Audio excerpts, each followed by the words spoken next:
pas de transcription.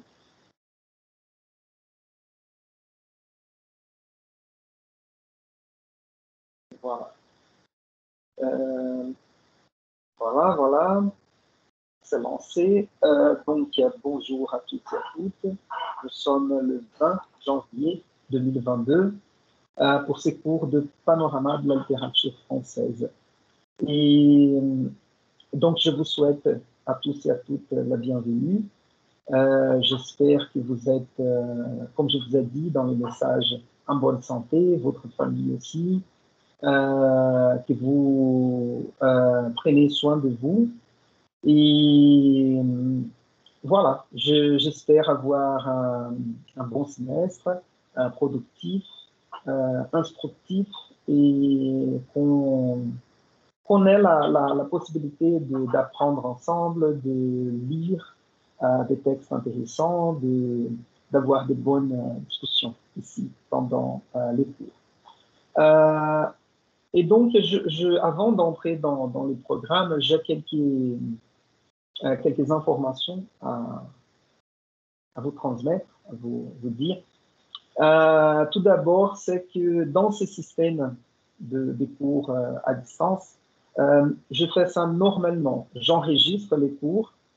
Après les cours, je télécharge sur la vidéo sur YouTube et je partage avec vous le lien donnant accès aux cours. Si vous voulez regarder encore une fois les cours, il sera disponible. S'il y a quelque chose qui vous empêche d'être présent, pas de souci, vous aurez les cours après. Je ne ferai pas le contrôle de présence et il n'y a pas de contrôle de participation non plus. Une réalité que j'ai observée dans ces 2 ou 3 semestres d'enseignement à distance, c'est que les cours deviennent de plus en plus centrés sur moi, c'est-à-dire que je parle la plupart du temps. Et ce semestre, je vais essayer de changer un peu, d'éviter cette concentration sur moi-même.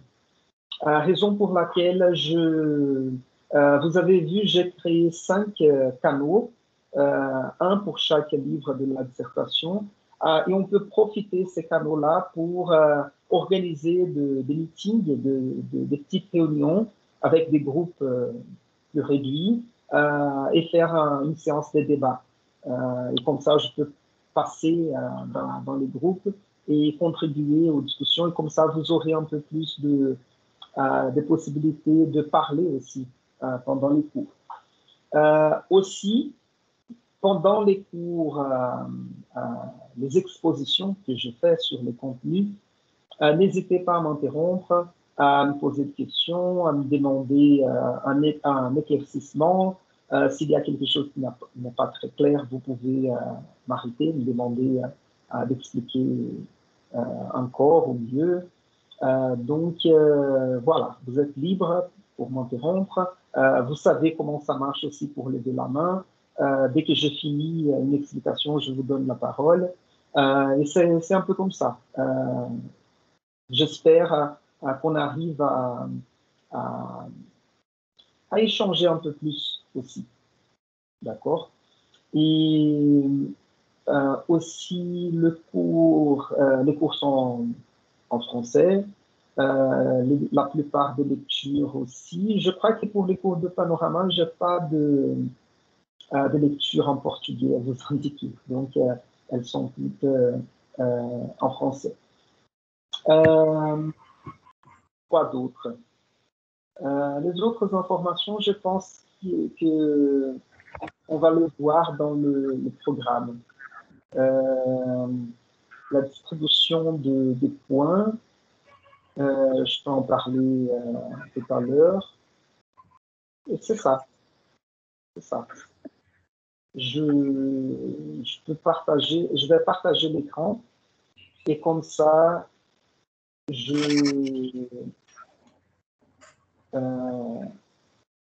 vais partager l'écran En tout cas, vous avez déjà le programme. C'est celui que j'ai partagé avec le message que je vous ai envoyé au début de la semaine. J'ai rien changé. Et aussi, je vais présenter le programme et puis je fais une présentation de la salle de cours, cette salle sur Teams, et je vous montre bonjour Héloïse, Edson, bonjour, Svetlana. Voilà. Svetlana, tu es brésilienne ou d'origine slave? Ça... Je suis brésilienne, prof. C'est juste mon nom, vraiment, que mon père a voulu me donner un nom russe et slave. Ah, d'accord, mais tu as des origines russes ou slaves? Non, que portugaise, syrienne, africaine, mais pas de cette région-là. Ah, ok. C'est intéressant quand même. J'étais intrigué de ton nom, ton prénom. Donc, voilà, enchanté pour ceux et celles que je ne connais pas. C'est la première fois qu'on se voit. Enchanté, bienvenue. Parce que d'autres ici, je reconnais d'autres disciplines. Et si je ne me trompe pas, la plupart de vous, je ne vous ai jamais rencontré réellement, vraiment, n'est-ce pas? Sauf virtuellement. Je me souviens ici de Héloïse, nous nous sommes rencontrés dans la coordination, l'inscription au début du semestre précédent, et elle, tu as été à mon élève dans le présentiel. Les autres, vraiment, je ne me souviens pas de vous avoir rencontré dans la vie réelle, pas dans cette vie virtuelle. Donc, je partage l'écran avec vous et je vais projeter ici le programme du cours. Je fais quelques changements par rapport au semestre précédent. Donc, si vous avez commencé les cours une fois, il y aura des différences. Voyons ici. Voilà. Donc,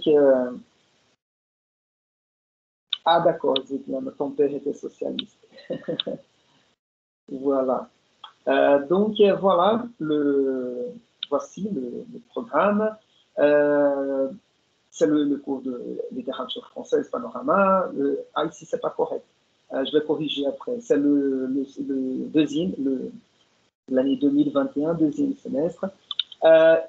Normalement, l'idée, c'est-à-dire, en théorie, nous avons cours mardi et jeudi de 8h à 9h50, mais dans ce système d'enseignement à distance, dès le début de la pandémie, on a réduit à un cours synchrone par semaine, et comme ça, je vais concentrer les cours jeudi. C'est-à-dire que la plupart des cours auront lieu jeudi, mais dès que nous avons un jour férié jeudi, on aura cours mardi, mais tout est déjà dans les plans du cours, d'accord? Et le chronogramme.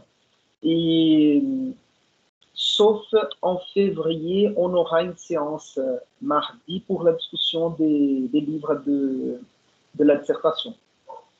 Comme le programme est un peu chargé, j'ai dû quand même avoir un cours de plus. Donc, on aura une séance de débat mardi, si je ne me trompe pas, le 15 février. Et puis, on aura cours jeudi, le 17. D'accord? Et donc, le propos de ce cours de panorama, c'est faire une introduction à la littérature française et à l'histoire littéraire de la France. On va parler un peu de mouvements, de certains auteurs et des textes les plus représentatifs du Moyen Âge au XXe siècle, ça c'est le programme général, l'idée du cours. Mais une fois qu'il nous faut découper et choisir ce qu'on est capable de voir dans le semestre, je fais cette réduction au lieu de faire passer trop rapidement par une période de temps très large. J'ai décidé de concentrer au 19e et 20e siècle. Et il y aura, je vais parler un peu de Rousseau au moment de parler du romantisme. Je vais vous expliquer Jean-Jacques Rousseau comme un pré-romantique, parce qu'on peut le voir comme un philosophe ou un écrivain de la période des Lumières, mais on peut le voir aussi comme un écrivain un pré-romantique. C'est intéressant de le voir comme ça. Voyons les objectifs. C'est faire un panorama général de la littérature française et de son histoire, depuis les débuts jusqu'à nos jours. Les débuts, ici, vous allez voir que pour chaque phrase, ça c'est une particularité de la littérature comme objet d'étude. C'est un problème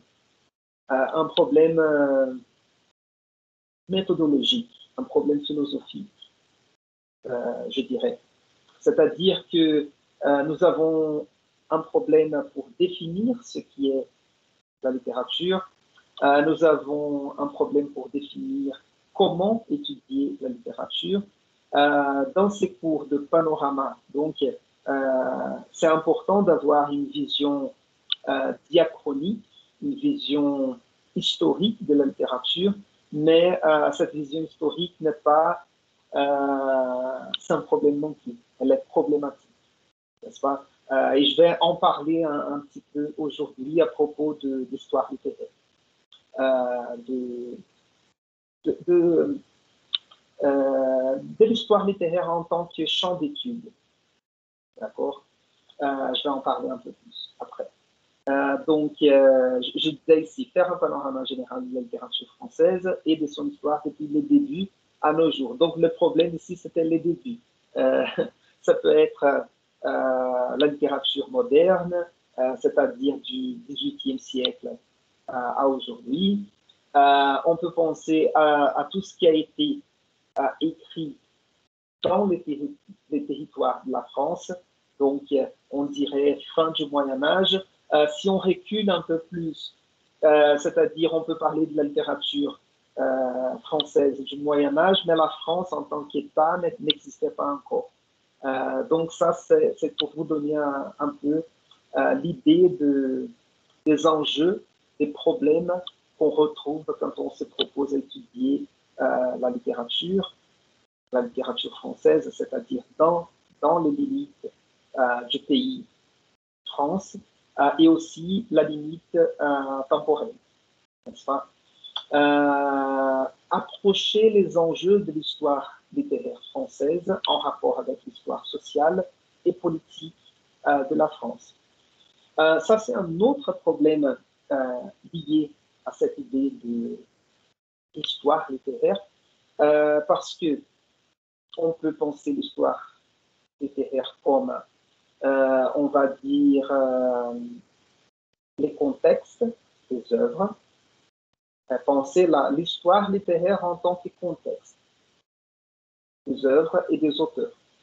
Une autre possibilité, c'est une possibilité plus, on va dire, interne du champ d'études de littérature ou des études littéraires, qui est penser la littérature, l'histoire littéraire comme toutes les influences et les continuités, les ruptures, les affinités, c'est-à-dire on essaye de prendre les auteurs et les œuvres et de les organiser selon certains principes,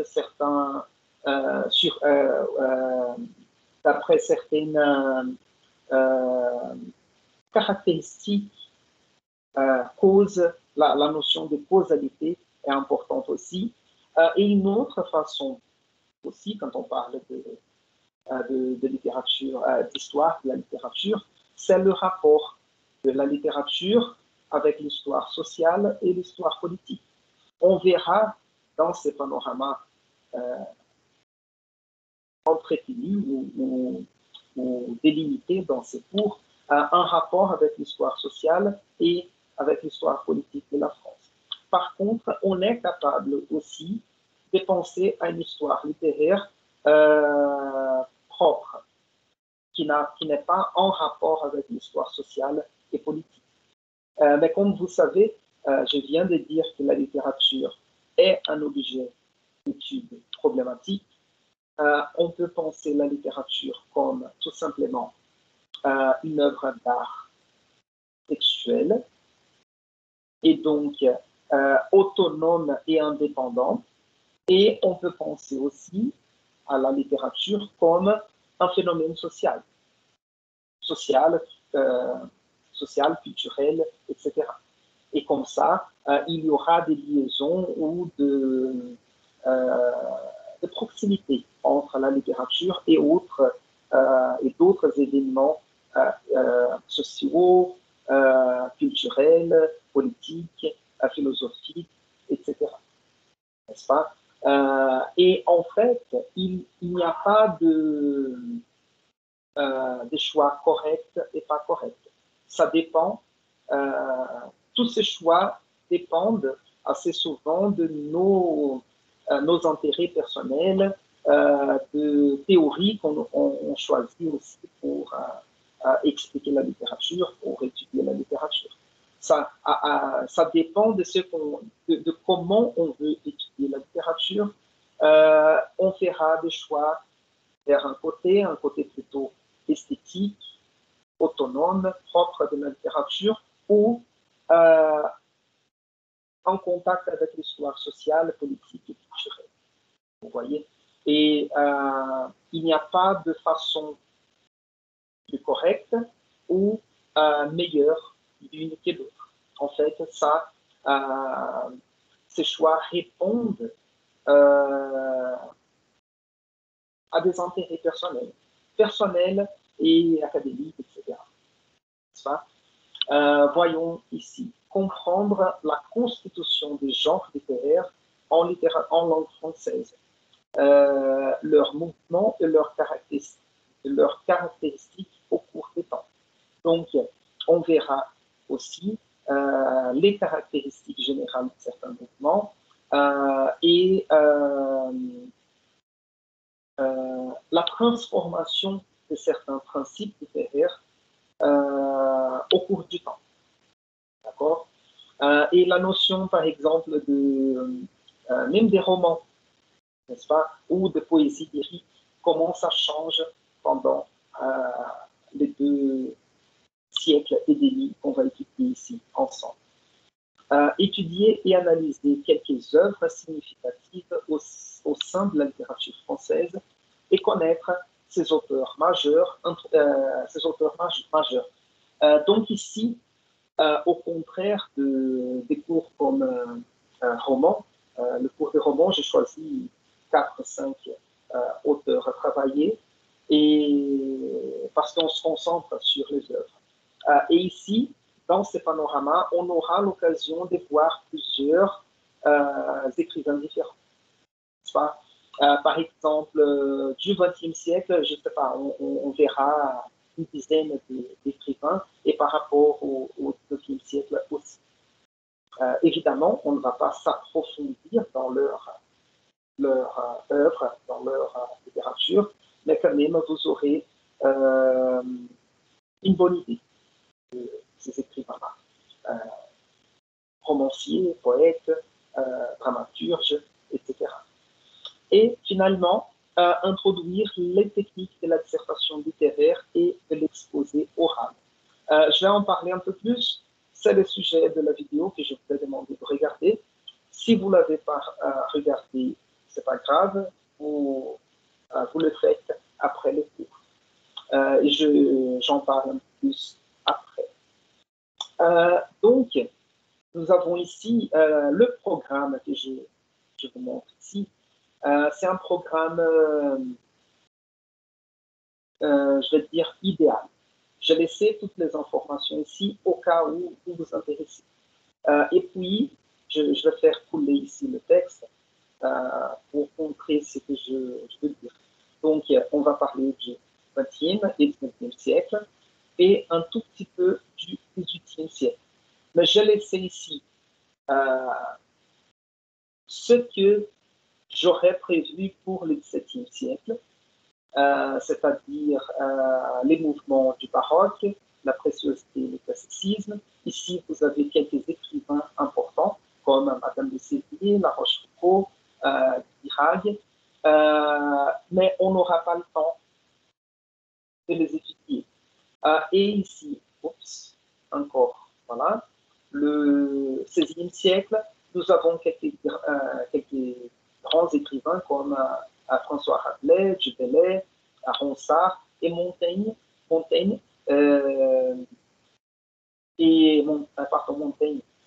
Et puis, nous avons ici l'œuvre des essais qui serait l'œuvre travaillée à propos du XVIe siècle. Mais malheureusement, on n'aura pas le temps de voir le XVIe ni le XVIIe siècle. Et puis, ici, on aura le chronogramme des cours et je vous montre en détail après. Mais tout d'abord, je fais ici une petite présentation du contenu qu'on verra. Avant d'entrer dans le contenu, est-ce que vous avez des questions à me poser?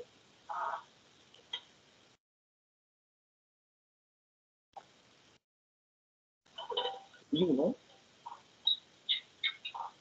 Pas bon, encore. Pas encore, d'accord. Mais pour l'instant, c'est clair? Oui, oui. Prof, on Voilà, peut tutoyer? Pardon, vas-y. On peut tutoyer? Oui, oui, bien sûr. Ok. Quand tu dis lecture, c'est un extrait, quelle taille? Oui, ça dépend. Parce que, par exemple, ici, au XXe siècle, vous voyez Apollinaire, Reverdy, Breton, Éluard, ce sont des poètes. Donc, ce sont quelques poèmes choisis. Donc, ce sont des textes plutôt courts, des lectures rapides. Par contre, L'étranger de Camus, c'est un roman. Et ces romans-là, on va le lire intégralement. D'accord? Mais Svetlana, t'inquiète pas, je fais le choix de lecture possible. D'accord? Et le chronogramme aussi a été pensé d'une façon à vous permettre quand même d'être capable de lire ce que je vous indique. D'accord? Et donc, l'étranger, vous allez lire deux romans pour ce semestre. D'accord? C'est les romans L'étranger qu'on va discuter ensemble et les romans pour la dissertation. Mais normalement, je choisis des textes, si je ne me trompe pas, L'étranger, au moins la version que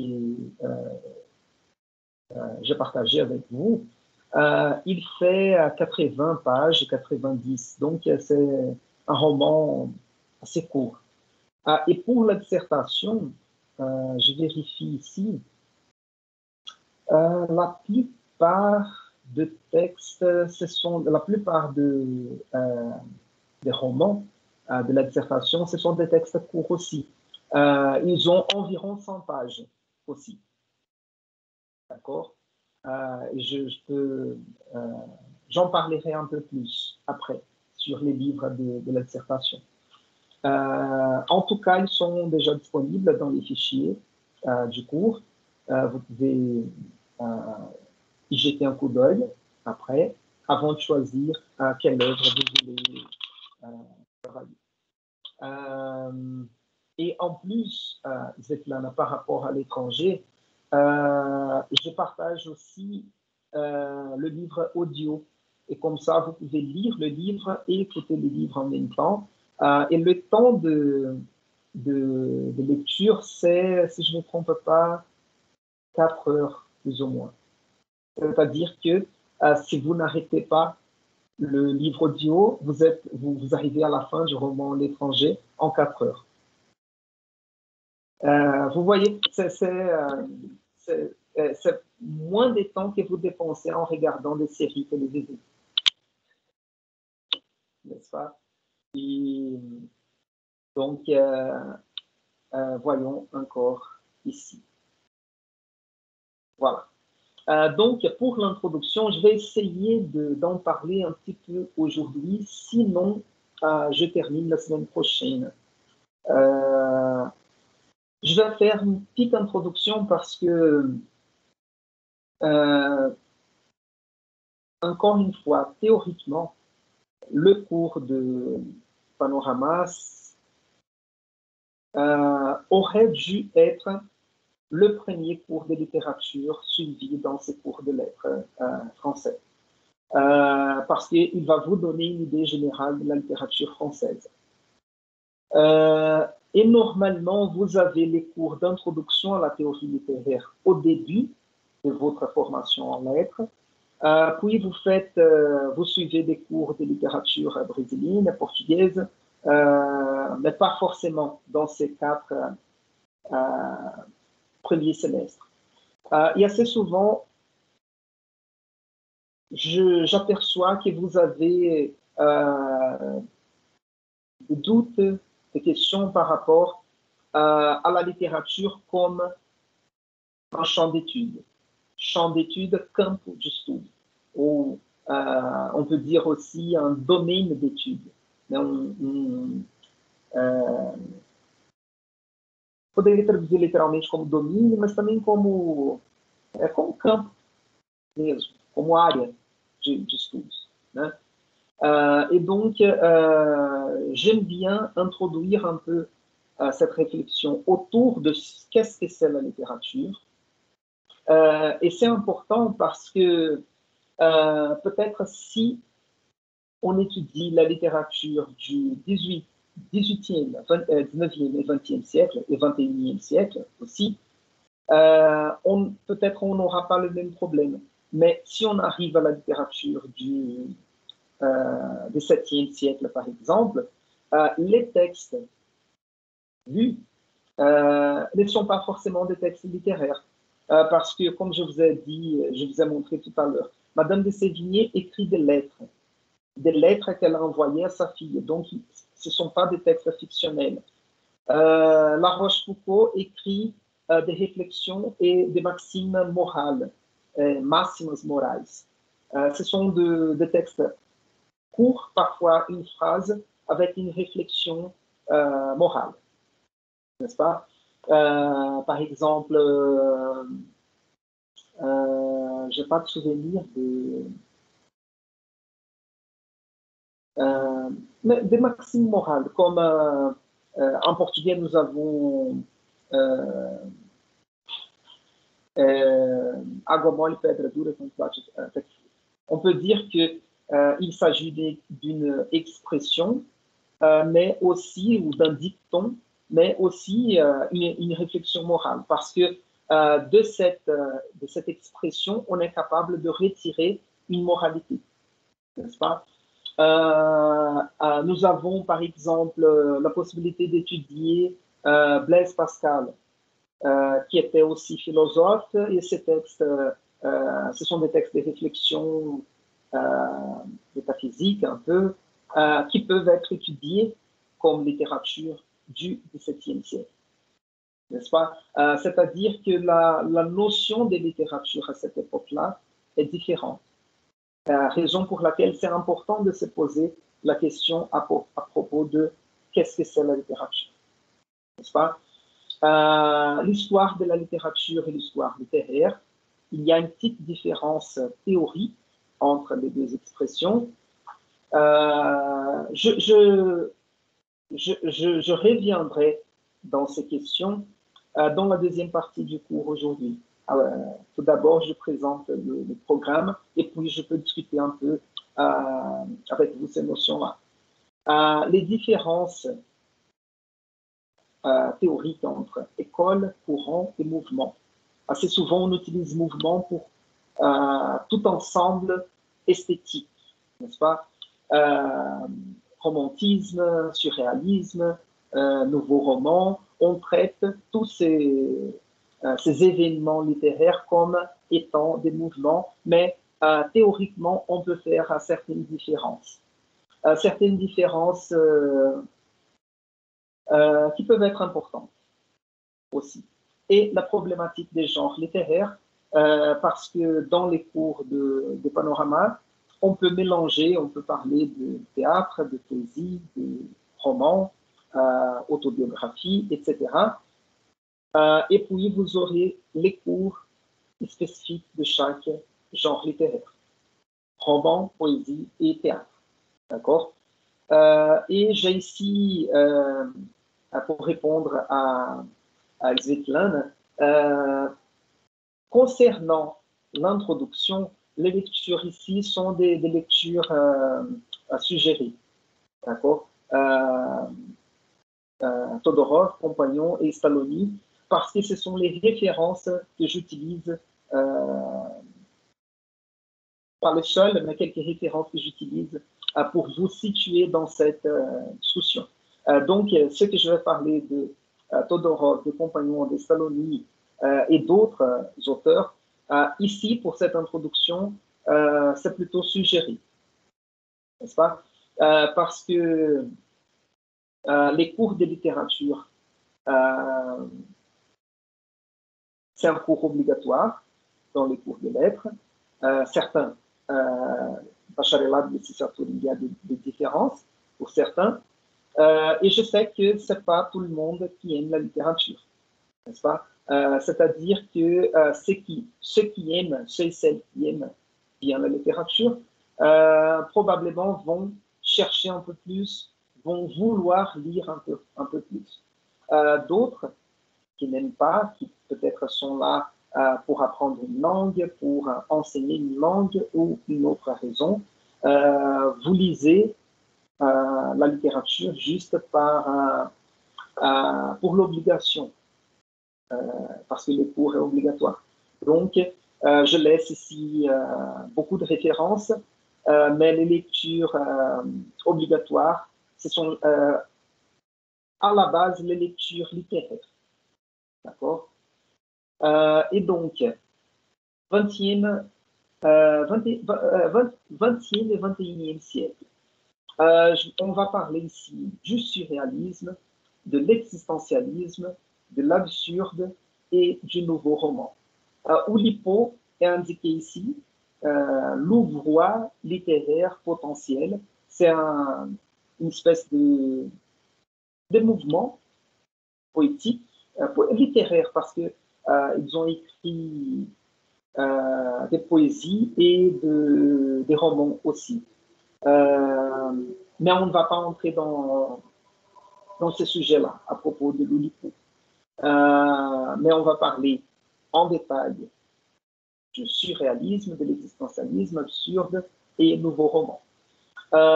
Ici, il y a quelques grands écrivains du XXe siècle, Proust, Céline et Sartre. De ces trois écrivains, on va travailler seulement sur Sartre. D'accord? Et quelques événements à propos du XXe siècle, les grandes guerres, l'occupation nazie ou allemande en France, la résistance et le mai 68. Ici, j'ai choisi 4 événements ou phénomènes du XXe siècle qui ont un rapport avec la littérature aussi, n'est-ce pas?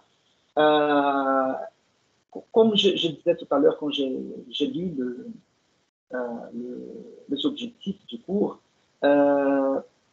moi, ça c'est ma façon personnelle aussi de travailler la littérature, c'est d'être toujours en contact avec le contexte historique, politique, social, culturel, mais aussi j'essaye de vous montrer les particularités littéraires aussi, ce qui est propre au texte littéraire.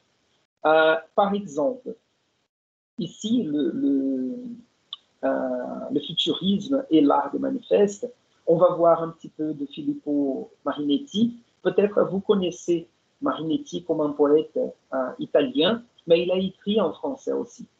Et c'est le leader, le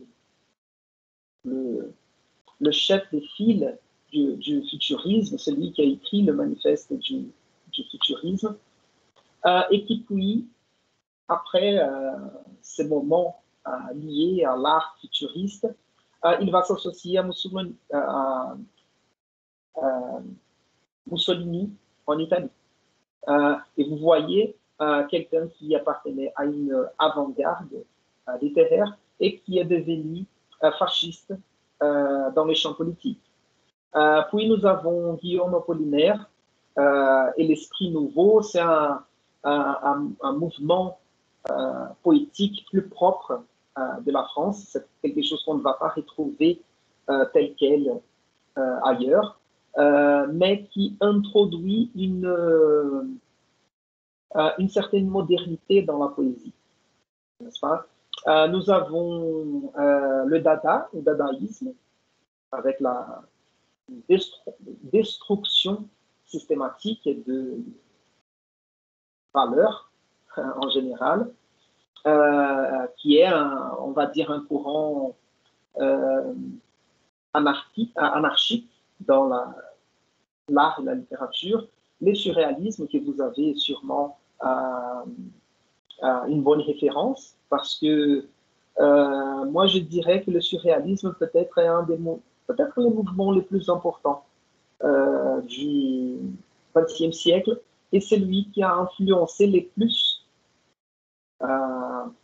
les arts en général, la littérature, et je dirais que presque tout ce qui a été fait après dialogue direct ou indirectement avec le surréalisme, n'est-ce pas? Mais on va parler de ces mouvements avec un peu plus de détails, d'accord? Je vais vous apporter manifeste, préface, texte poétique, etc. Et comme ça, on verra en détail les particularités de chaque mouvement. L'existentialisme de Sartre, parce que nous avons d'autres écrivains et d'autres philosophes existentialistes, et on verra qu'on peut parler d'une littérature existentialiste, mais il y a des limites esthétiques pour parler d'une littérature ou d'un art existentialiste. Et finalement, pas encore, on verra l'absurde de Camus, qui est en quelque mesure un prolongement ou une continuité de l'existentialisme, mais il refuse le terme existentialiste. Il va appeler l'absurde. Et on verra aussi en détail. Et puis, nous allons voir les nouveaux romans, qui est un courant plutôt esthétique, c'est-à-dire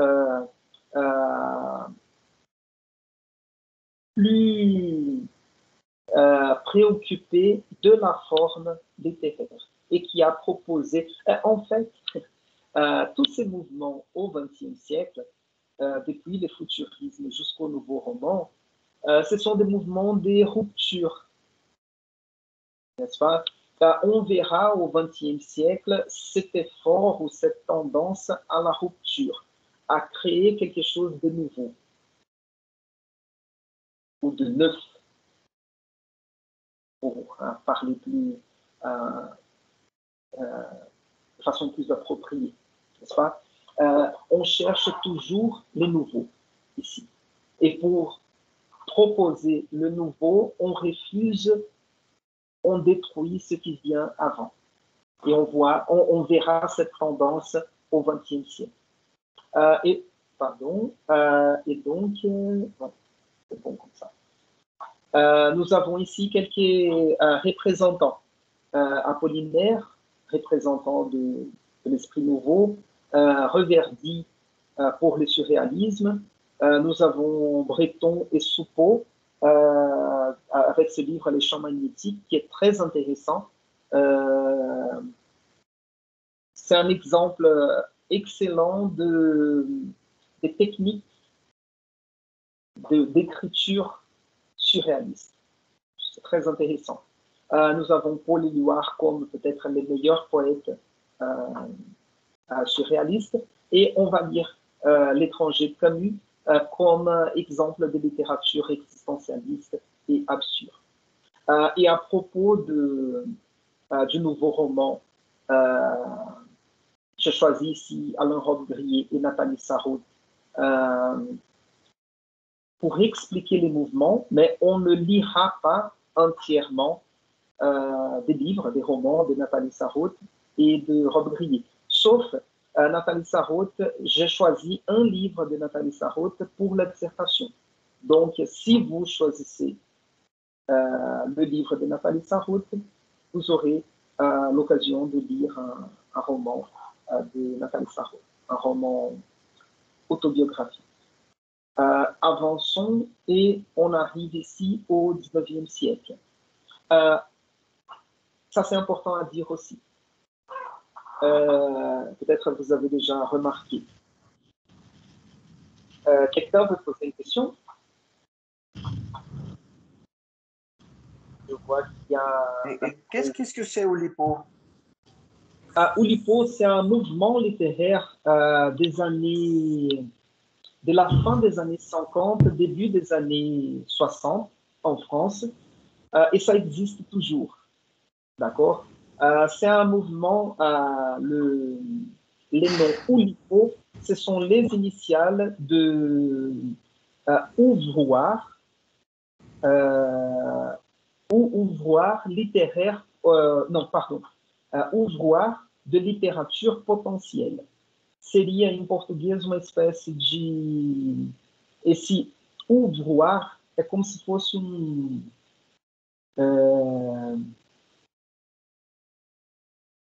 laboratório de littérature potentielle. Et en fait, c'est un mouvement qui a pris des surréalistes les techniques d'écriture poétique et il cherche toujours un nouveau défi, un nouveau desafio pour écrire un texte. Et ces défis, ça peut varier. En fait, il cherche de nouveau de nouvelles façons, de nouvelles contraintes. Contrainte, c'est un bon mot. Contrainte, c'est... A gente poderia traduzir como constrangimento, mas não é bem nesse sentido.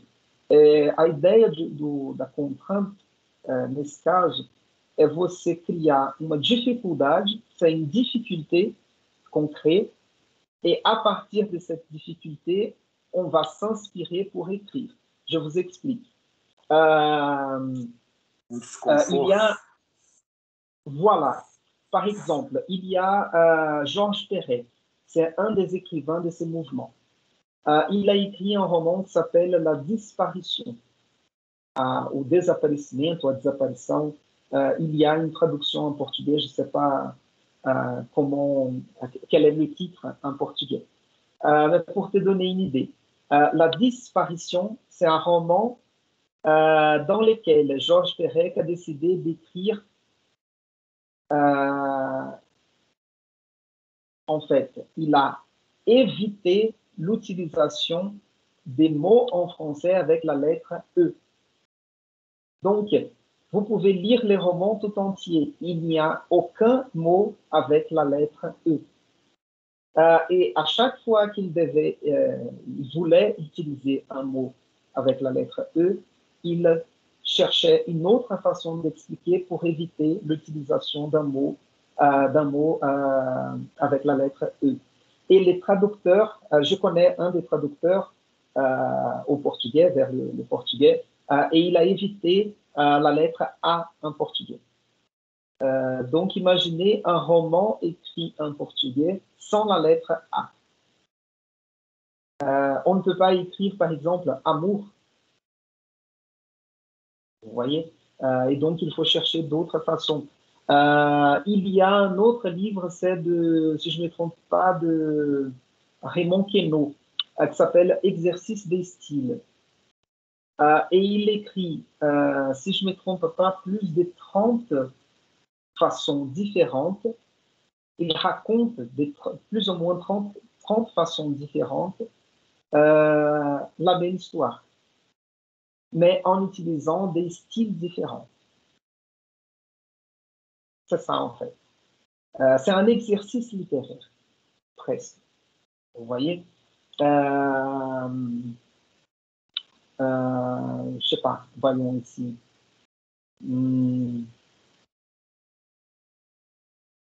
Juste pour vous donner un exemple, c'est comme si,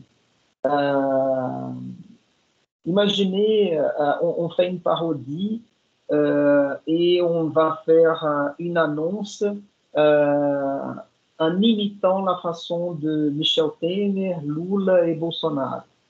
Parce que chacun a un style, juste pour vous donner une idée précise, chacun a une façon de parler. Et donc, on fait une parodie là-dessus. Et on raconte la même histoire de façon différente.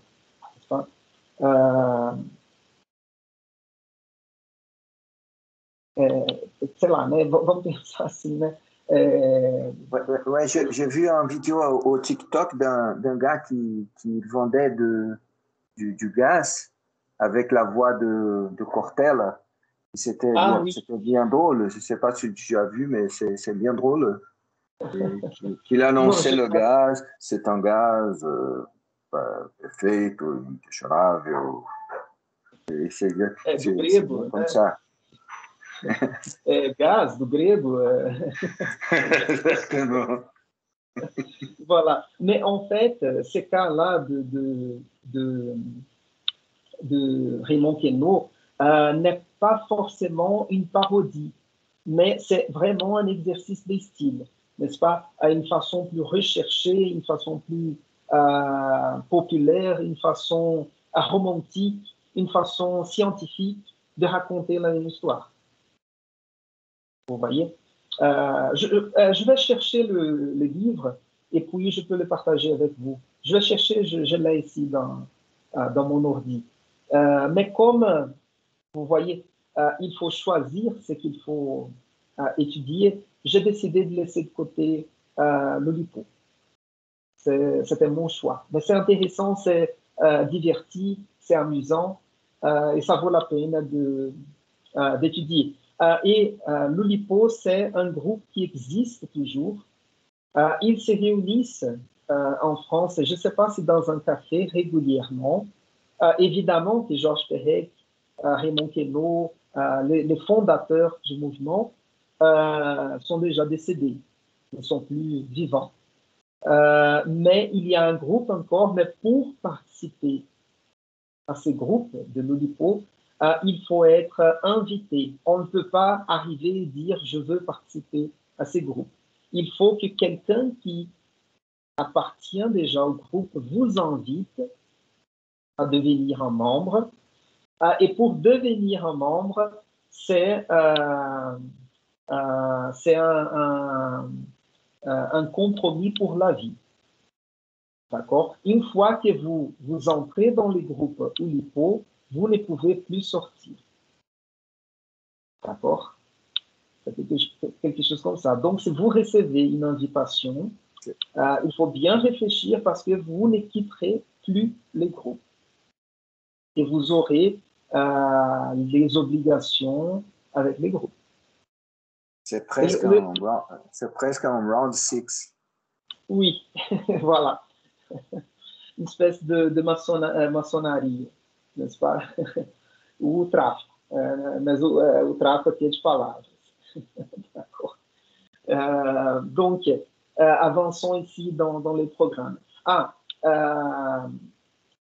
Quand j'ai ouvert pour les questions, vous avez peut-être remarqué qu'on va commencer par le XXe siècle, du début du XXe siècle à la fin, et puis on recule au début du XIXe siècle et on va vers la fin du 19e siècle. Ça, c'est une perversion que je fais à la linéarité historique, juste pour... en fait, il y a deux raisons. Tout d'abord, c'est parce que les livres de la dissertation, ce sont des livres du XXe siècle, raison pour laquelle je préfère vous introduire le XXe siècle pour vous aider avec le travail final. Et l'autre, c'est qu'on n'est pas censé étudier l'histoire de façon linéaire, chronologique, de la fin, du début des temps à la fin des temps. D'accord? Il y a là-dessus une formalité, le mot est certaines convenances, je dirais, de travailler l'histoire normalement du passé vers le présent, quelque chose comme ça. Et en fait, rien nous empêche de faire le contraire, de commencer et reculer peu à peu.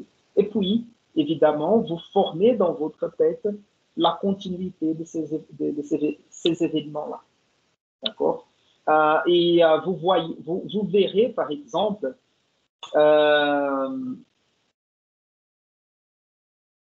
on va voir d'abord le surréalisme, et puis on verra le 19e siècle et le romantisme.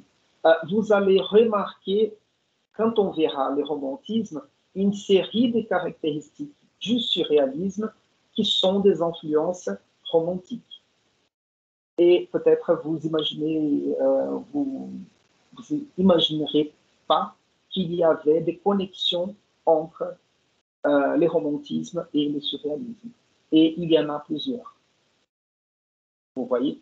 Donc, pas forcément on est obligé d'étudier ce qui vient avant et après ce qui vient après. On peut changer l'ordre des événements ici, sans créer une fausse idée de l'histoire. D'accord? C'est une question méthodologique, je dirais. Et sinon, au 19e siècle, les grands courants sont le romantisme, peut-être le 19e siècle et la première moitié du 20e siècle concentrent la plupart des mouvements. C'est pas en fait, il faut que je me corrige. C'est pas qu'ils concentrent la plupart, c'est que nous avons, dans une courte période de temps, plusieurs mouvements. Peut-être en raison de cette particularité de la modernité, de la rupture avec le passé. Il y a même un poète et critique littéraire mexicain, Octavio Paz, qui a une expression qui est la tradition de la rupture. N'est-ce pas? Dans la modernité, nous avons cette tradition de la rupture, c'est-à-dire que nous avons un mouvement comme le romantisme qui va parler assez souvent du sentiment, de la subjectivité, etc.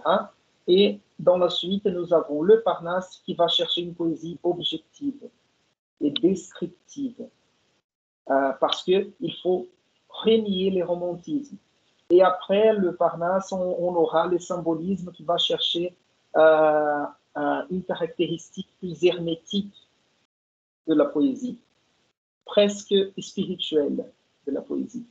Donc vous voyez qu'il y a assez souvent ce genre de rupture. On rompt avec le mouvement précédent pour essayer de créer quelque chose de nouveau. Les nouveaux, c'est comme la chanson de Belchior, o que era novo, jovem, hoje é antigo. C'est ça.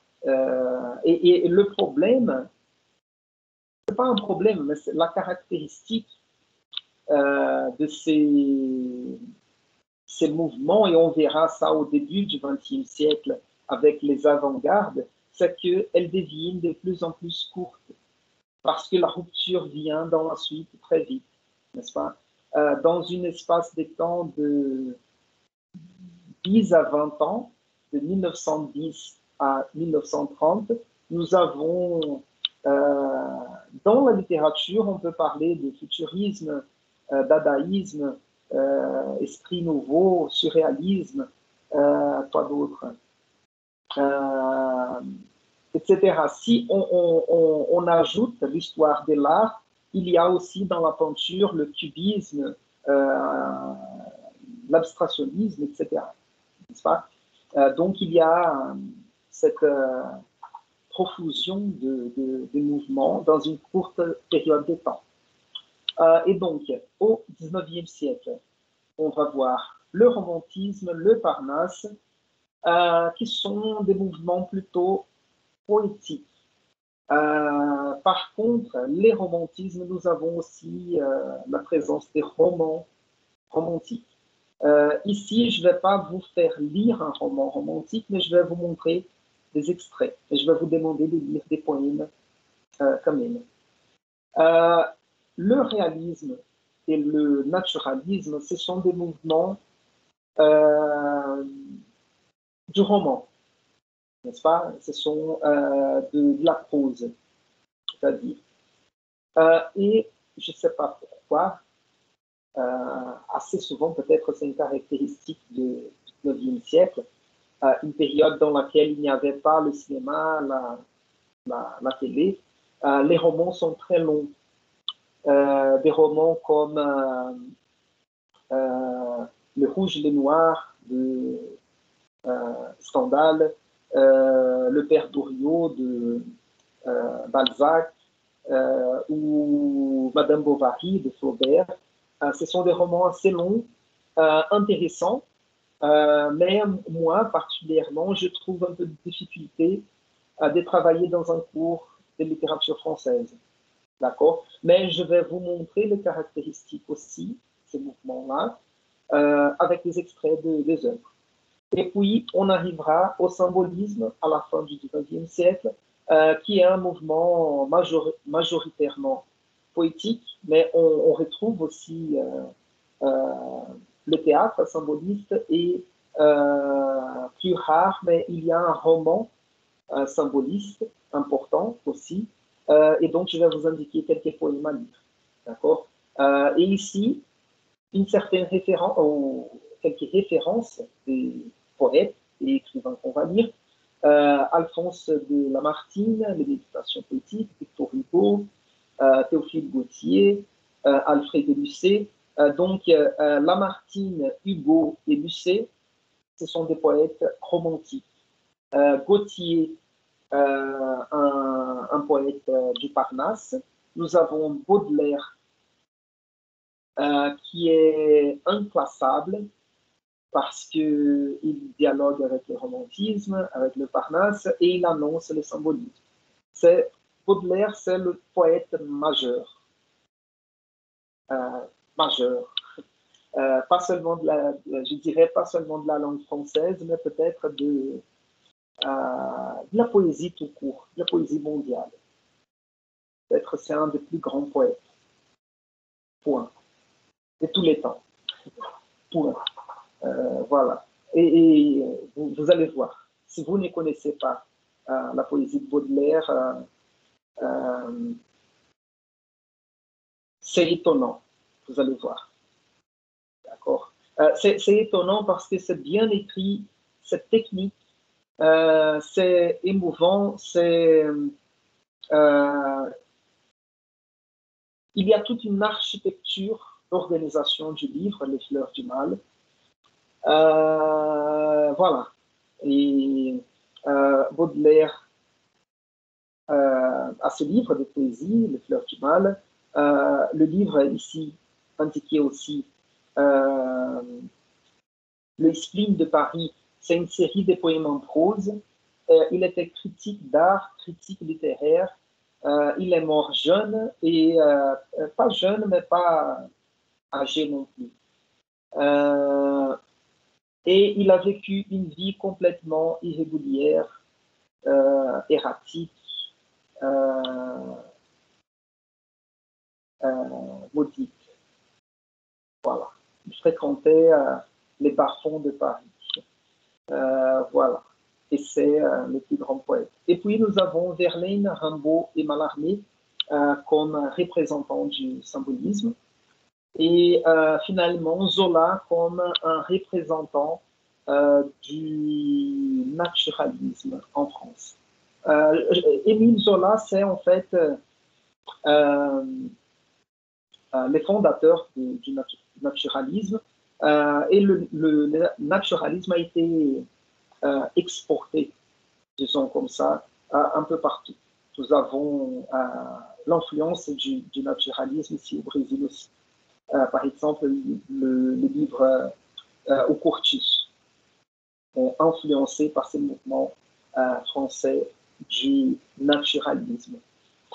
Et vous voyez ici, que je lis dans les références, on appelle ça un pamphlet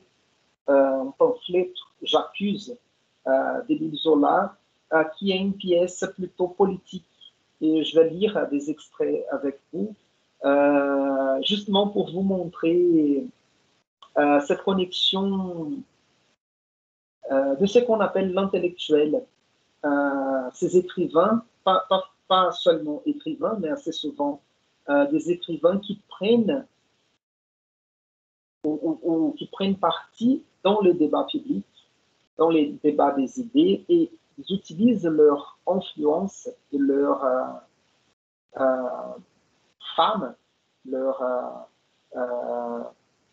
je veux dire, leur célébrité pour une cause politique. Et dans ces cas-là, il est venu en public pour défendre un militaire qui a été accusé de trahison, d'avoir trahi la France. Et en fait, c'était un célèbre épisode d'antisémitisme. Et c'est un cas très intéressant. Donc, c'est un type de littérature engagée. D'accord? Et donc, nous avons ici le XVIIIe siècle, et nous avons évidemment au XVIIIe siècle des auteurs comme Montesquieu.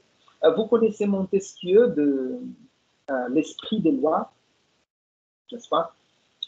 Et l'organisation de l'État en pouvoir comme le législatif, l'exécutif et le judiciaire, cette organisation de l'État. Mais Montesquieu était aussi écrivain. Et donc, il a un livre assez célèbre qui est Les lettres persanes. C'est un roman épistolaire, un roman écrit en lettres, un roman de cartes. Il n'y a pas de narrateur. Nous avons tout simplement les lettres échangées entre les personnages. Nous avons Diderot aussi, que peut-être vous connaissez aussi comme philosophe, et Rousseau, que vous connaissez aussi en tant que philosophe, le philosophe de les contrats sociaux aussi. Rousseau, j'ai découvert récemment qu'il était musicien aussi. Je ne savais pas qu'il avait ce côté, cet autre côté artistique. Mais ce qui nous intéresse ici, à propos de Jean-Jacques Rousseau, ce sont les livres Les Confessions et Les Rêveries du promeneur solitaire.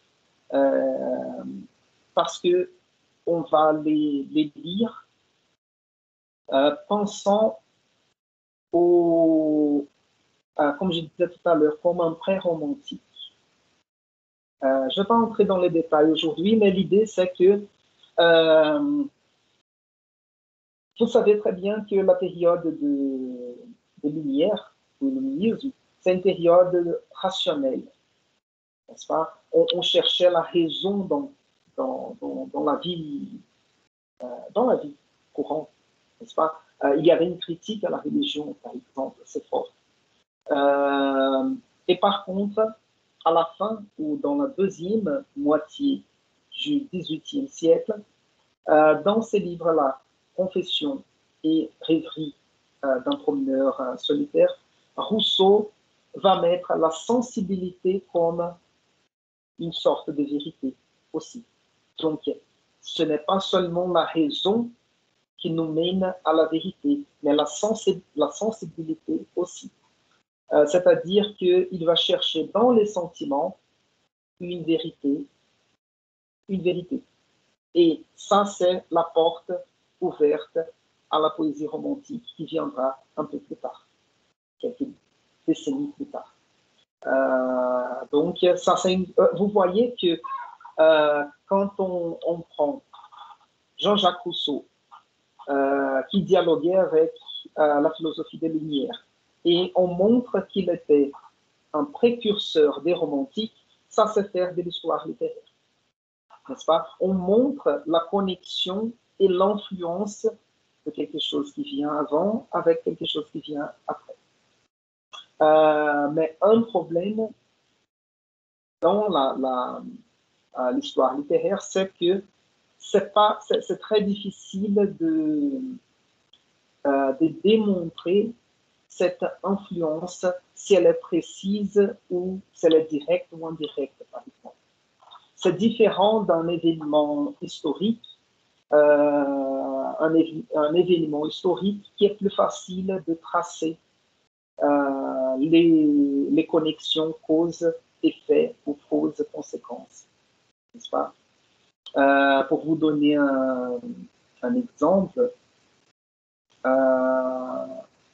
dans on va dire, la chronique politique aujourd'hui, il y a des gens qui expliquent, par exemple, l'élection de Bolsonaro à partir des manifestations de 2013. Ce n'est pas quelque chose qui vient tout simplement en 2018. Il y a d'autres qui voient des connexions plutôt avec la chute, on va dire comme ça, de Dilma. Donc, vous voyez que dans l'histoire politique, parfois c'est plus facile de définir la cause d'un phénomène postérieur. Mais en littérature, c'est un peu plus compliqué parce que on ne lit pas tout simplement la littérature précédente. Vous voyez, par exemple, nous vivons au XXIe siècle, nous sommes là le 20 janvier 2022, mais on lit la littérature du XXe siècle, du XIXe siècle, parfois du Moyen Âge. Par exemple, pour vous donner un exemple précis, dans ma thèse de doctorat, j'ai étudié un écrivain qui s'appelle Louis-Ferdinand Céline. C'est un écrivain de la première moitié du XXe siècle. Il a fait publier ses romans entre 1930-32 et 1969. Il est décédé en 61, mais le dernier roman a été publié un peu plus tard. Donc, la première moitié du XXe siècle. C'est quelqu'un qui parlait assez souvent ou presque tous les temps de la Première Guerre et de la Deuxième Guerre mondiale. Par contre, il lisait beaucoup les chroniqueurs médiévaux du Moyen Âge parce qu'il racontait ces histoires liées à la Première Guerre mondiale et à la Deuxième Guerre mondiale sous l'influence des chroniqueurs, chronistes du Moyen Âge. Imaginez par exemple Pero Vaz de Caminha, qui n'était pas du Moyen Âge, mais c'était début de la modernité. Donc vous voyez comment on va dire que vous voyez que l'influence, ou une des influences de Louis-Ferdinand Céline, un écrivain du XXe siècle, était un type de littérature du Moyen Âge. Donc dans l'histoire artistique et littéraire, il y a cette difficulté entre la démonstration de la causalité et de l'influence. D'accord? C'est quelque chose qui parfois est assez difficile. Et vous voyez que Louis-Ferdinand Céline a changé le langage littéraire au XXe siècle. Il a innové dans la façon de raconter quelque chose. Mais il n'a pas innové en dialogue avec la littérature du XIXe siècle. Il a innové en dialogue avec une littérature du Moyen Âge. Donc, il y a là une difficulté à montrer cette influence. D'accord? C'est ça. Pour l'instant. Donc, je ne vais pas parler du XVIIe siècle ni du XVIe siècle. Par rapport au programme jusqu'ici, ça va? Vous avez des questions à me poser?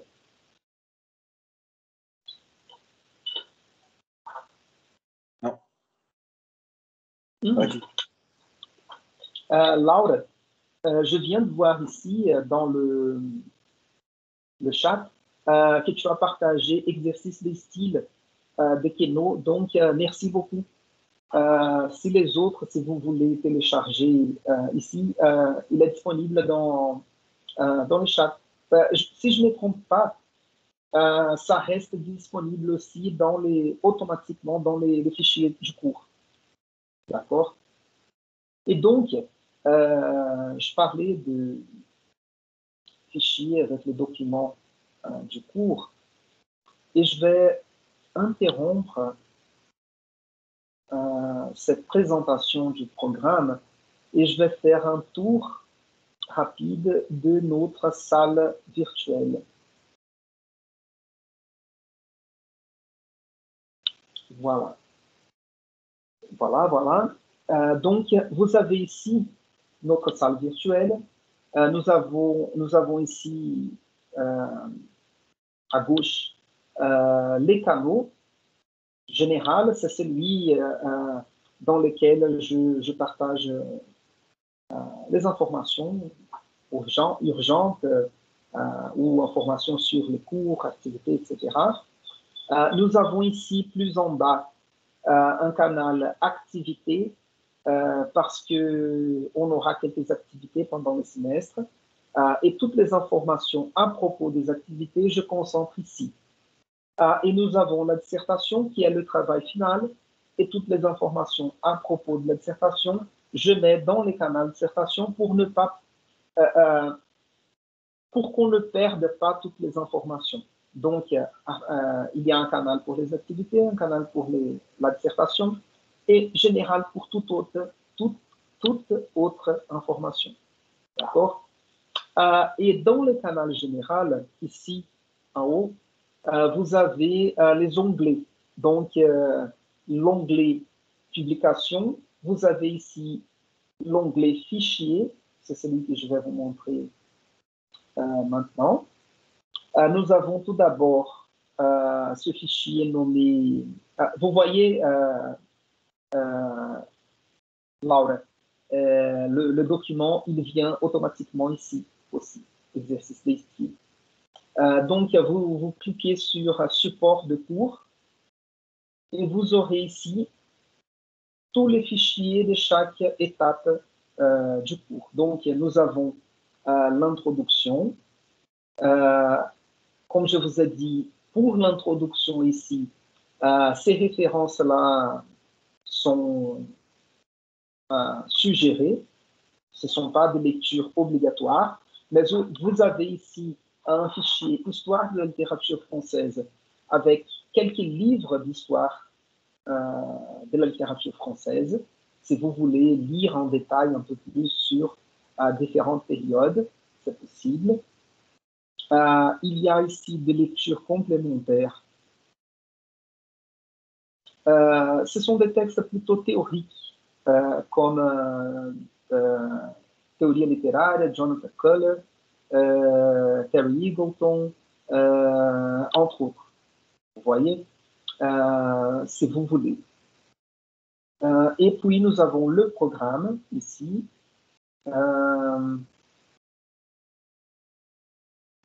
Celui-là n'est pas le correct, c'est du semestre dernier. Je vais le supprimer ici. Parce qu'il n'est pas nécessaire. Et pour ne pas vous confondre, je n'avais pas remarqué qu'il était là. C'est bon. Donc, nous avons ici le démon de la théorie d'Antoine Compagnon. Ce livre-là d'Antoine Compagnon, c'est un livre que j'utilise beaucoup. Je vais utiliser cette dernière demi-heure pour parler de Stalloni, École et courant littéraire, et de Gustave Lançon, Histoire de la littérature française, et un peu de Compagnon aussi. Si vous voulez, ces livres sont disponibles dans ce fichier-là. Et puis, vous allez voir, nous avons ici, dans le XXe siècle, un fichier pour chaque mouvement aussi, futurisme, esprit nouveau, dada, surréalisme, et dès que vous cliquez là-dessus, il y a plusieurs textes. D'accord? Tout est bien organisé, vous voyez. J'ai consacré pas mal de temps à faire ça. Mais là, ça marche, tout est là. Si vous voulez consulter, lire un peu plus, tout est déjà disponible. Tous les textes du semestre. Et comme je vous disais tout à l'heure, le XVIIe et le XVIe siècle sont ici aussi. Donc, si vous voulez lire à propos de Montaigne, par exemple, les livres sont là, ou les livres sont là, si vous voulez. Et donc, ça, c'est ce que je voulais vous montrer. Ah, pardon. Et ici, vous avez aussi les devoirs, n'est-ce pas? Mais tous les devoirs que je vous attribue, vous recevez aussi une notification. Toutes les activités seront attribuées et remises. Donc, vous me remettez les activités par la plateforme. Donc, il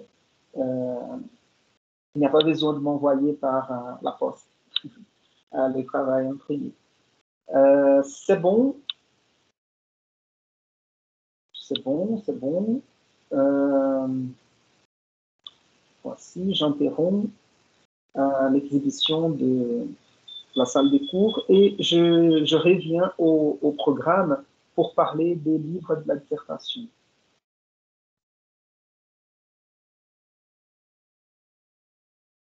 Et avec les livres de la dissertation, je finis cette présentation du programme.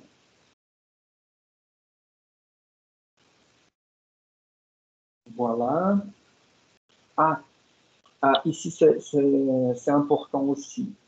Ça, c'est une nouveauté que j'ai réussi à faire pendant les vacances.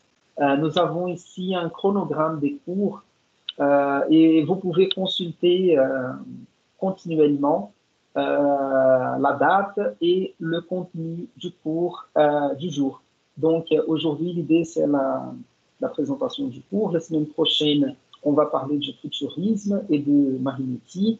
La semaine suivante, d'Apollinaire et l'Esprit nouveau. Et ça, successivement. D'accord?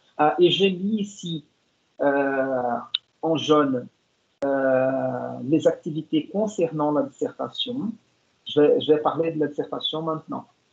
Et nous avons trois activités pendant le semestre. Une première activité sur la poésie des avant-gardes, une activité sur l'étranger de Camus, et finalement une activité sur les contes fantastiques de Théophile Gautier à la fin du semestre.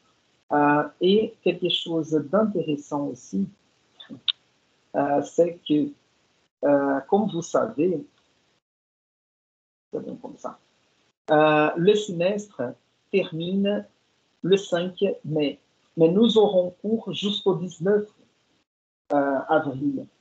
Et j'ai décidé de faire comme ça, de nous organiser comme ça, parce que comme ça, vous aurez encore quelques jours pour terminer le travail final sans avoir cours en même temps. D'accord? Donc, on aura cours ici, le 19, et vous aurez encore une semaine pour terminer la dissertation. et encore 4 jours pour faire l'exposé oral.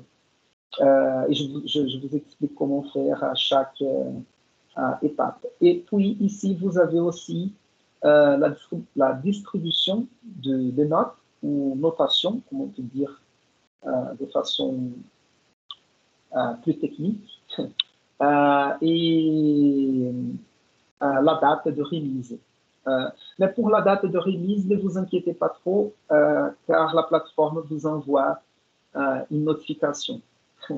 Donc, pas d'excuses pour dire « Ah, j'ai oublié qu'il y avait une activité à rendre. » Non, vous ne pouvez pas oublier.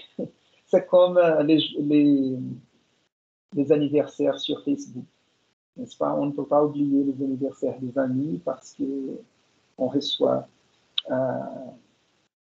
les notifications.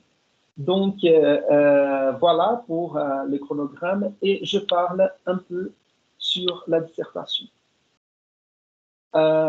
Pour ceux qui suivent un cours pour la première fois avec moi, j'insiste sur cette forme de travail.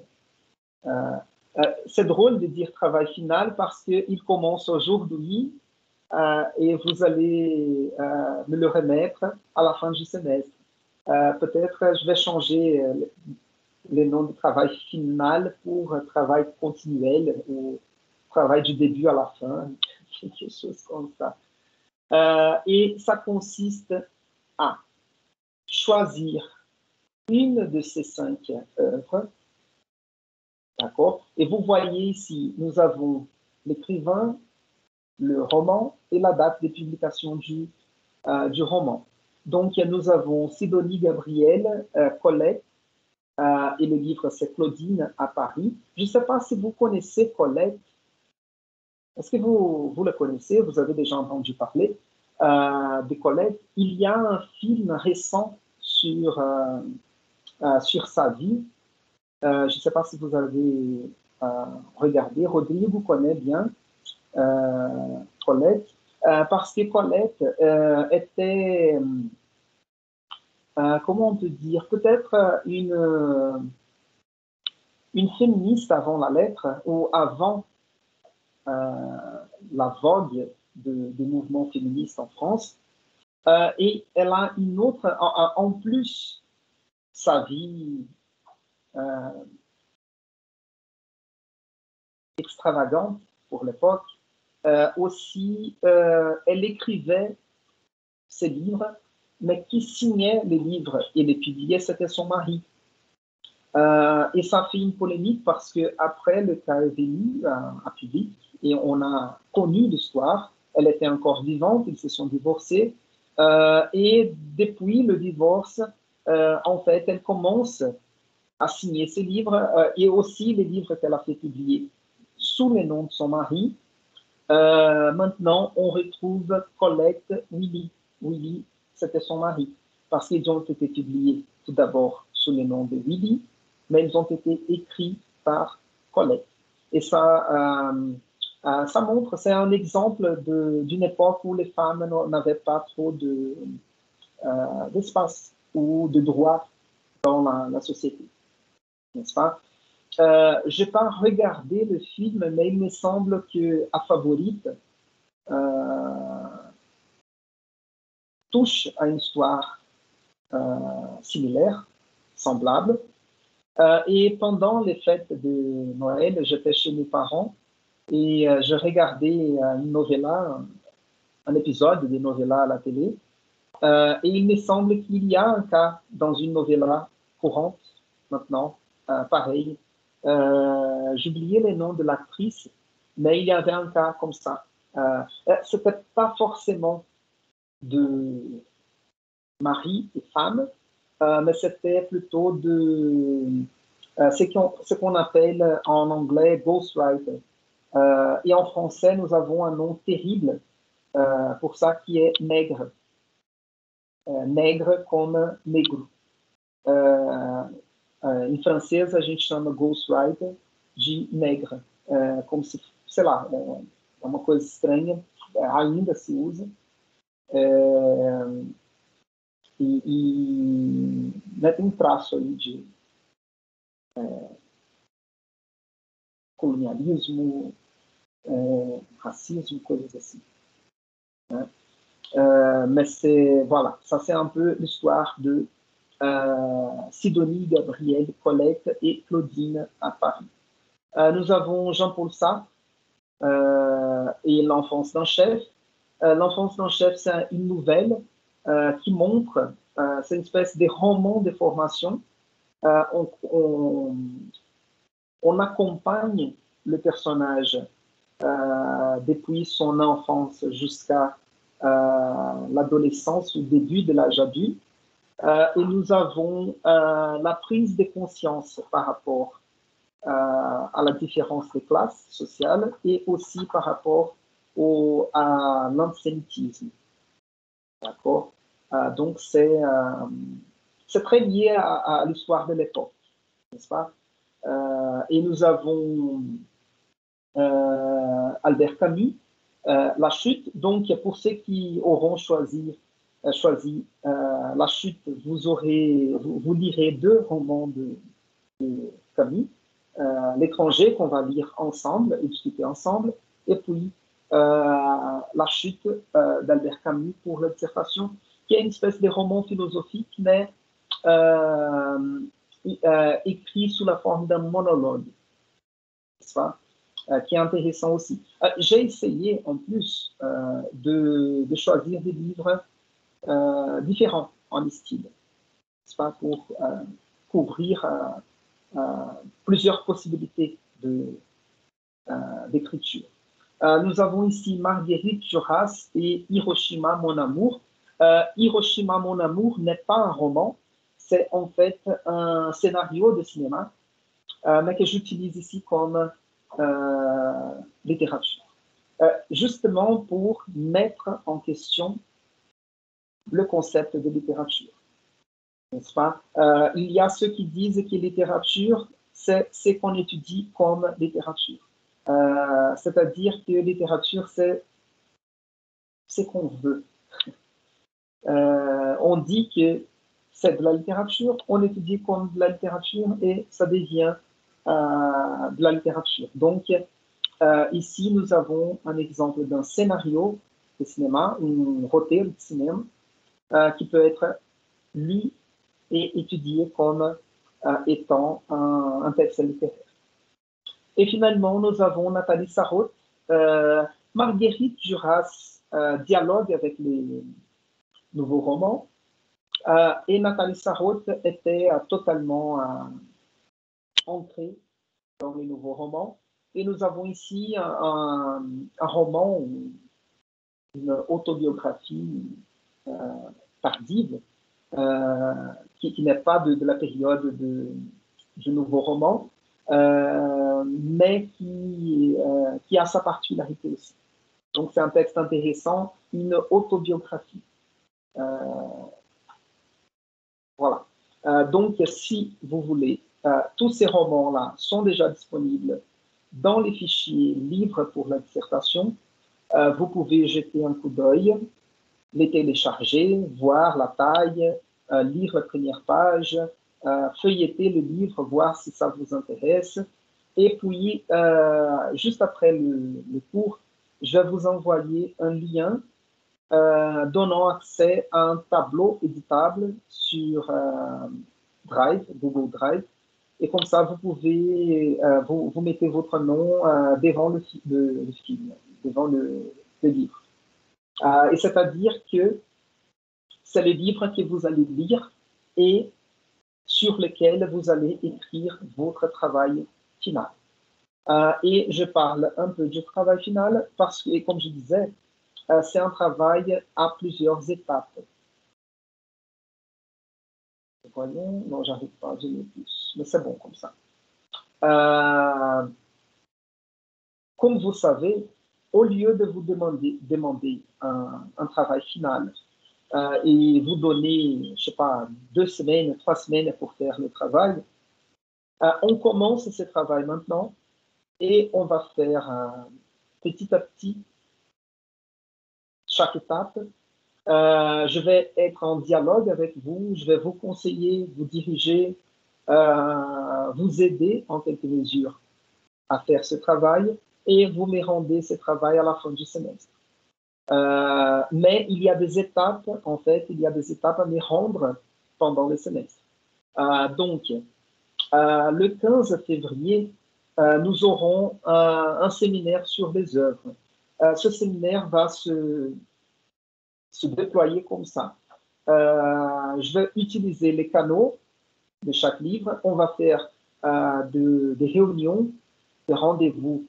Comment je peux dire ça? Concentrés. C'est pas le bon mot, mais dirigés pour ceux qui auront lu le même livre. Donc, vous serez 4, 5 autour du même livre et je vais faire les tours des groupes. Donc, vous faites une réunion, j'entre, j'écoute un peu votre débat, je participe, je vous réponds, et puis je vous quitte, je passe au groupe suivant successivement, n'est-ce pas? Et l'idée ici de ce séminaire, c'est d'échanger avec les camarades de classe, de discuter un peu sur l'histoire, sur les thématiques provoquées par la lecture, ce qui vous intéresse à analyser, etc. Échanger des opinions, perception du livre. D'accord? Et c'est une activité évaluée sur 5, mais c'est juste la participation. Vous devez être présent dans les débats si possible. Si c'est impossible d'être présent, vous devez envoyer un commentaire par écrit dans les canaux et les jours précédents pour contribuer au débat de vos camarades de cours, de classe. D'accord? Mais je vous explique un peu mieux à la veille. Le plus important maintenant, c'est de choisir le livre et commencer à le lire. Ça va? Et puis, vous me rendez sujet et bibliographie parce que ce travail-là, il a la forme d'un article académique. Mais vous allez écrire 5 pages, pas plus, et pas moins non plus. Je suis désolé, on commence des travaux ici chez les voisins. Vous m'écoutez quand même ou on sait bien, on t'écoute. Oui, oui. Ah d'accord, merci. Merci. Donc, c'est un travail comme un article académique. Et comme ça, vous devez faire une recherche aussi de littérature critique à propos du livre lu, quelque chose qui va vous aider à dialoguer et à analyser le roman choisi ou l'œuvre choisie. D'accord? Mais c'est quelque chose qu'on va faire petit à petit. Et je vous explique un peu plus à chaque étape. Donc, pour l'instant, choisissez le livre, lisez-le, et le 15 février, on aura ce débat autour du livre. C'est un débat assez libre, d'accord? C'est une séance pour parler du livre comme vous voulez. Je peux vous poser des questions aussi, mais c'est quelque chose de libre. Ce n'est pas une réponse correcte ou pas correcte. D'accord? L'objectif, c'est explorer les possibilités de lecture du livre. Et puis, on passe chacun, indépendamment, individuellement, passe à la construction de ce travail final. Et l'idée du sujet, c'est la thématique, analyser la problématique, un problème de recherche, plan, l'organisation du texte, introduction et puis le texte final. Et puis, vous aurez aussi l'exposé oral que vous allez les rendre sous la forme de documents audio ou vidéo, comme vous voulez, dans lesquels vous racontez en 5 minutes quel est votre travail. C'était comme une présentation, comme on faisait à l'époque des cours présentiels. Mais en utilisant les outils que nous avons aujourd'hui. Les téléphones portables, l'ordinateur, les plateformes pour enregistrer une vidéo, un PowerPoint ou un podcast. D'accord? Mais ne vous inquiétez pas trop parce que au lieu de vous donner des informations détaillées aujourd'hui, je vais faire ça avant chaque étape et je pense que c'est plus profitable et moins fatigant. D'accord? Est-ce que vous avez des questions à me poser?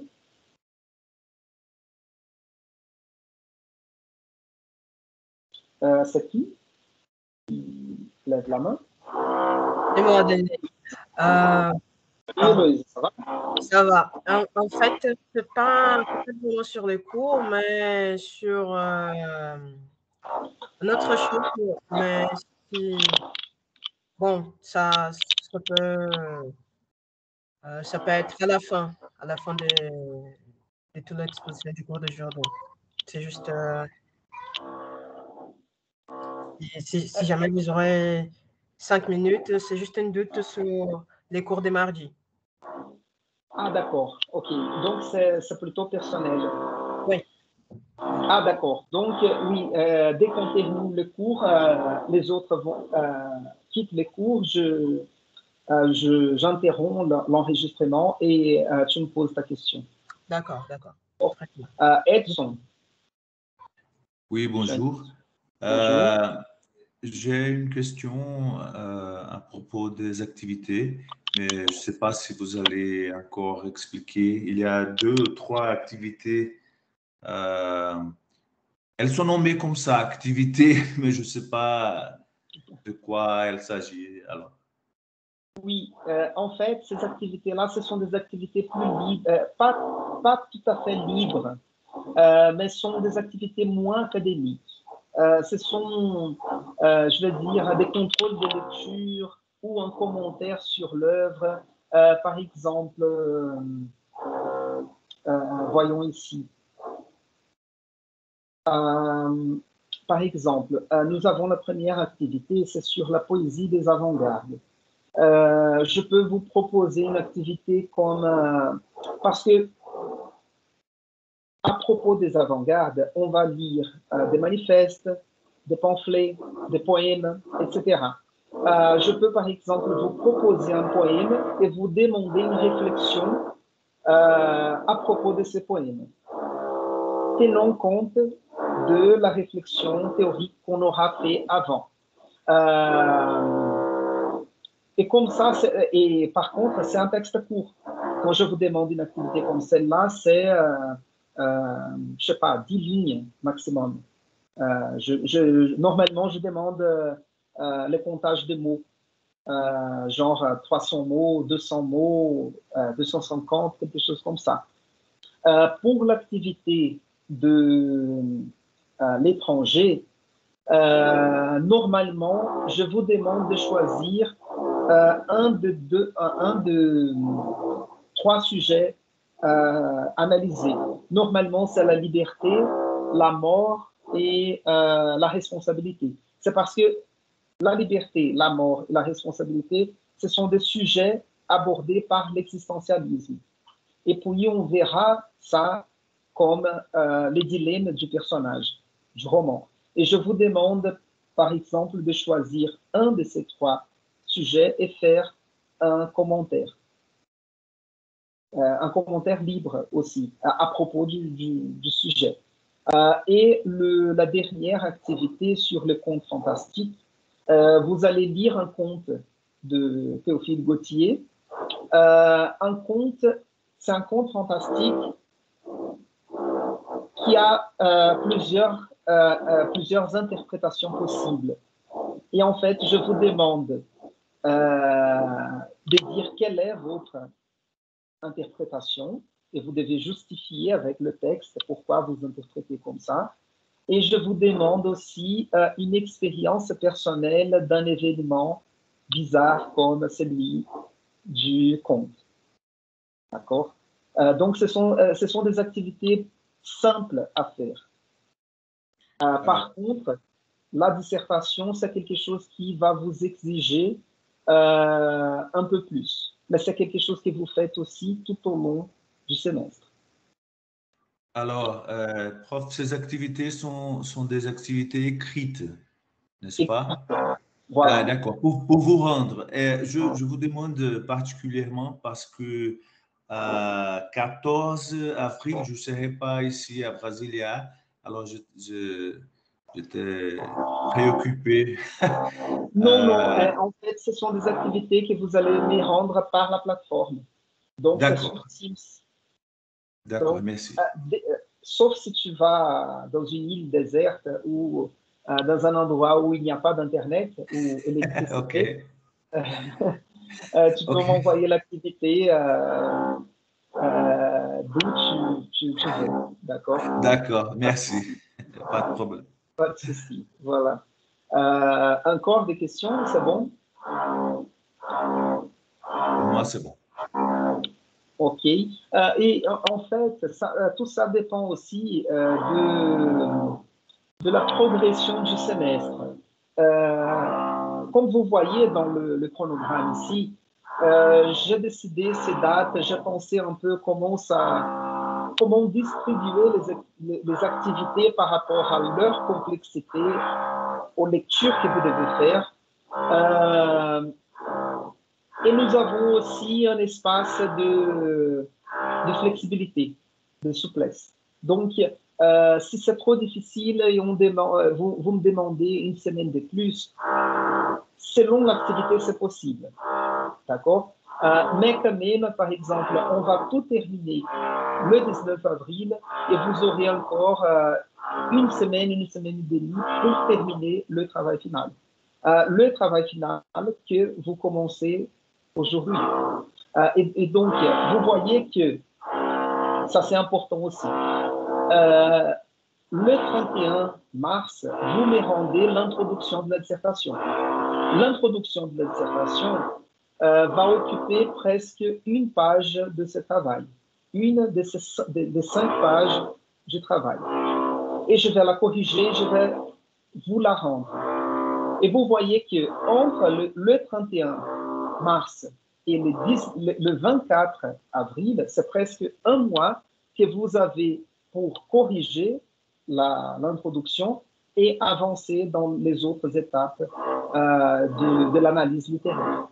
Donc, vous voyez qu'il y a un bon espace pour l'écriture de ce travail. D'accord? Et en plus, la dernière semaine, vous l'aurez libre pour consacrer à la fin de la dissertation. D'accord?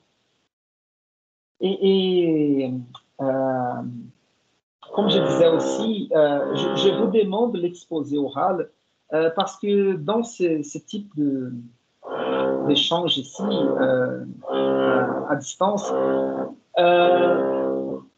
c'est difficile de compter sur votre participation.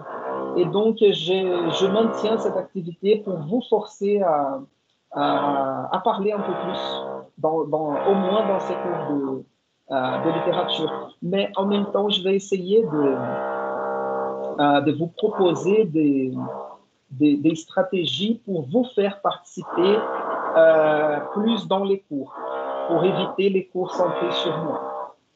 D'accord? Par exemple, de vous faire débattre en petits groupes ensemble, et puis on se réunit tous ensemble et on continue les cours après.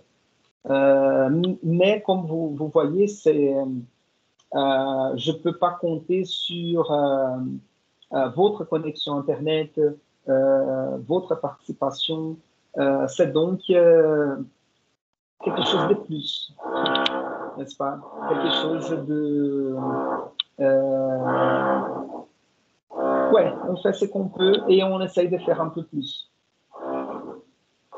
D'accord? Le plus important, c'est qu'on s'amuse un peu plus pendant le semestre. C'est bon?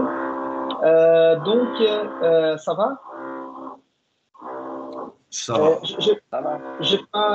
On ne va pas avoir le temps d'entrer dans l'introduction, mais je vais faire une introduction rapide la semaine prochaine. Mais je vais vous indiquer déjà quelques lectures à faire pour la semaine prochaine à propos du futurisme. Ce n'est pas beaucoup, c'est le manifeste futuriste et quelques poèmes de Filippo Marinetti. D'accord? C'est facile, c'est facile. Voilà donc. Si vous avez plus de questions, je vous remercie. Je vous dis au revoir et juste après la conversation ici avec Héloïse, je partage les liens et vous pouvez déjà, si vous voulez, choisir le livre pour la dissertation. En tout cas, je fais l'effort de choisir des livres intéressants. Et j'espère que quel que soit le choix que vous allez faire, je crois que vous allez bien aimer le livre que vous lirez. D'accord?